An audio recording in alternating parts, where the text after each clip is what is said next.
சினிமாவை போலவே அரசியல் தளத்திலும் பெரும் இளைஞர் கூட்டத்தை வசீகரித்து வருபவர். மத்தியில் ஆளும் கட்சியை கொள்கை எதிரி என்றும் மாநிலத்தில் ஆளும் கட்சியை அரசியல் எதிரி என்றும் தெளிவாக அறிவித்துவிட்டு இருவருடனும் ஒரே நேரத்தில் மோதுவதற்கு பெரும் துணிச்சல் வேண்டும். அதை செய்திருப்பவர் இவர்.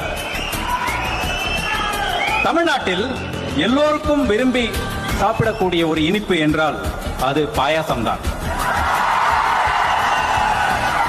இப்போதெல்லாம் குழந்தைகளுக்கு கூட பாயசம் கொடுக்கும் போது ஞாபகம் வரும் வார்த்தை பாசிசம்.